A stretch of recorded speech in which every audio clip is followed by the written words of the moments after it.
அனைவருக்கும் வணக்கம். இந்த வீடியோவில் கான்ஷியஸ்னஸ் எப்படி இம்ப்ரூவ் ஆச்சு, அது லைஃப்பில் எப்படி எனக்கு ஹெல்ப் பண்ணுச்சு அப்படின்னு சொல்ல போகிறேன். ஃபர்ஸ்ட் நார்மல் கான்ஷியஸ்னஸ் தான் எனக்குள்ளே இருந்துச்சு. ஏதாவது ஒரு ப்ராப்ளம்ஸ் டிஃபிகல்ட்டிஸ்னால் என்னோடய வாய்ஸை எனக்கு இன்னர் வாய்ஸ் மாதிரி கேட்டு கைட் பண்ணுற மாதிரி இருக்கும். ஆனால் அது அவ்வளோ கிளாரிட்டியாக இருக்காது. ஒரு 1/2 hour 1 hour பேசினா தான் எனக்குள்ள நம்பிக்கையே வரும். ஸ்பிரிச்சுவல் கான்ஷியஸ்னஸ் இம்ப்ரூவ் ஆனது ஒரு 6 ஸ்டேஜில் நடந்துச்சு. ஃபர்ஸ்ட் ஸ்டேஜ் கொஞ்ச நாள் கழித்து மெடிடேஷன் பண்ணிகிட்ருக்கிறப்ப என்னோடய ப்ரீத்திங் யாரோ கவனிக்கிற மாதிரி, என்னை யாரோ கவனிக்கிற மாதிரி இருந்துச்சு.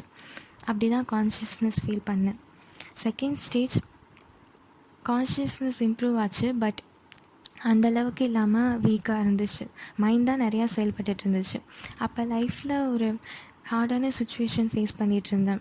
அப்போ என்ன செய்கிறதுன்னு தெரியாமல் ரொம்ப கன்ஃபியூஸ்டாக மைண்ட் லெவலில் தான் டீல் பண்ணிகிட்டு இருந்தேன்.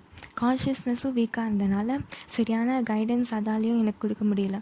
அதனால் மிஸ்டேக்ஸ்லாம் பண்ணேன், ராங் டெசிஷன் எடுத்தேன். அப்போ கான்ஷியஸ்னஸ் இருந்து ஸ்ட்ராங்காக இருந்துருந்துச்சுன்னா என்னால் சரியான அப்ரோச், சரியான டெசிஷன் எடுத்துருக்க முடியும்.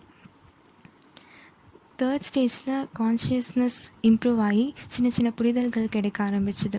லைஃப், மைண்ட், கர்மா, ஸ்பிரிச்சுவல் பற்றி எனக்குள்ளேயே 2 பர்சன்ஸ் இருக்கிற மாதிரி ஃபீலிங் கிடைக்கும். மைண்ட் இம்மெச்சூர்டாக வீக்காக இருக்கிற மாதிரி, செகண்ட் கான்ஷியஸ்னஸ் மெச்சூர்டாக ஸ்ட்ராங்காக இருக்கிற மாதிரி.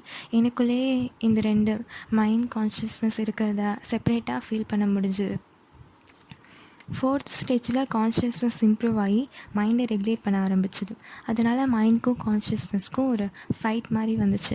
ஏன்னா முன்னாடி மைண்டு ஃப்ரீடமாக எந்த கண்ட்ரோலும் இல்லாமல் அதுக்கு தோன்றதே செஞ்சுட்டு என்ஜாய் பண்ணிகிட்ருக்கோம். இப்போ கான்ஷியஸ்னஸ் அதை ரெகுலேட் பண்ணுறனால அந்த ஃபைட் மாதிரி இருந்துச்சு.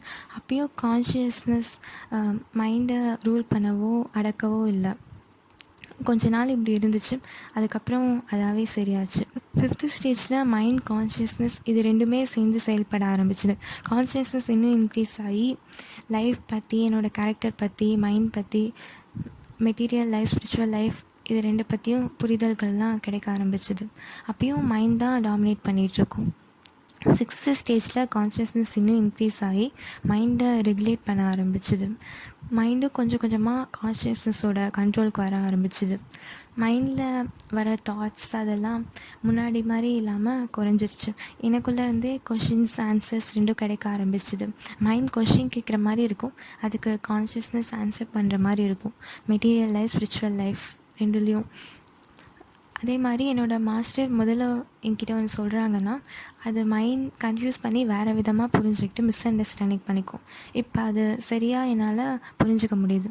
கான்ஷியஸ்னஸ் எப்பயுமே எனக்குள்ளே இருந்து life, material life, spiritual life, அப்புறம் என்னோடய ஒர்க்ஸ் ரிலேட்டடாக எல்லாத்துலேயும் ஹெல்ப் பண்ணி கைட் பண்ணுற மாதிரி இருக்கும்.